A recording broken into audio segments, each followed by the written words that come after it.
കാട്ടാനക്കലിയിൽ സംസ്ഥാനത്ത് ഒരു ജീവൻ കൂടി നഷ്ടമായിരിക്കുന്നു. ഇടുക്കിയിൽ വീണ്ടും കാട്ടാന ആക്രമണത്തിൽ ഒരു ജീവൻ കൂടി പൊലിഞ്ഞു. മറയൂർ ചമ്പക്കാട്ടിൽ വിമലനാണ് കൊല്ലപ്പെട്ടത്. ചിന്നാർ വന്യജീവി സങ്കേതത്തിൽ വെച്ച് കാട്ടാന ആക്രമിക്കുകയായിരുന്നു. സംസ്ഥാനത്ത് കാട്ടാന ആക്രമണത്തിൽ ഒരു ജീവൻ കൂടി പൊലിഞ്ഞിരിക്കുന്നു.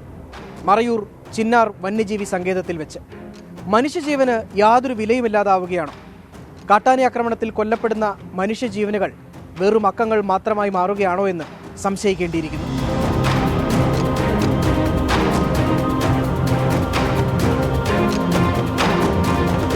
ഇന്ന് രാവിലെ 9 മണിയോടെയാണ് വിമലനെ കാട്ടാന ആക്രമിച്ചത്. വനമേഖലയിലേക്ക് തീ പടരാതിരിക്കാൻ ഫയർലൈൻ തെളിയിക്കുന്ന ജോലിക്കായി ഉദ്യോഗസ്ഥർക്കൊപ്പം പോകുമ്പോഴായിരുന്നു സംഭവം. 9 പേരടങ്ങുന്ന സംഘമാണ് വനത്തിനുള്ളിൽ പ്രവേശിച്ചത്. കള്ളിക്കാട് ഭാഗത്ത് വെച്ച് കാട്ടാനയുടെ മുൻപിൽ അകപ്പെടുകയായിരുന്നു. കൂടെയുള്ളവർ ഓടി രക്ഷപ്പെട്ടെങ്കിലും വിമലനെ കാട്ടാന തുമ്പിക്കൈ കൊണ്ട് ചുഴറ്റിയെറിഞ്ഞു.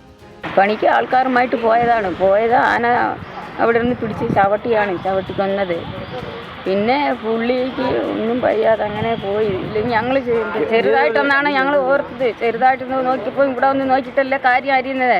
നെഞ്ചിത്തിട്ടൊന്ന് ചവിട്ടി കാലൊക്കെ ഇങ്ങനെ തിരിച്ചു വെച്ചിരിക്കുന്നത്, അങ്ങനെയൊക്കെ ചെയ്തു വെച്ചിരിക്കുന്നത്. പെട്ടെന്ന് മരിച്ചത്. ഗുരുതരമായി പരിക്കേറ്റ വിമലനെ മറയൂരിലെ സർക്കാർ ആശുപത്രിയിൽ എത്തിച്ചെങ്കിലും ജീവൻ രക്ഷിക്കാനായില്ല. വനംവകുപ്പ് ഉദ്യോഗസ്ഥർ സ്ഥലത്തെത്തി തുടർ നടപടികൾ സ്വീകരിച്ചു. അടിമാലി താലൂക്ക് ആശുപത്രിയിൽ പോസ്റ്റ്മോർട്ടം നടത്തി മൃതദേഹം നാളെ സംസ്കരിക്കും.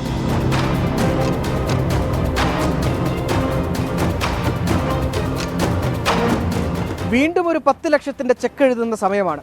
ചിലപ്പോഴത് 5 ലക്ഷത്തിന്റെ 2 എണ്ണമായി കൊടുത്തേക്കാം. അതാണല്ലോ പതിവ്. വിമലന്റെ മരണത്തിൽ പക്ഷേ വനം വകുപ്പിന് പറഞ്ഞു നിൽക്കാൻ ഒരു കാരണമുണ്ട്. കാട്ടാന ആക്രമണമുണ്ടായത് വനത്തിനുള്ളിൽ വെച്ചാണെന്ന്.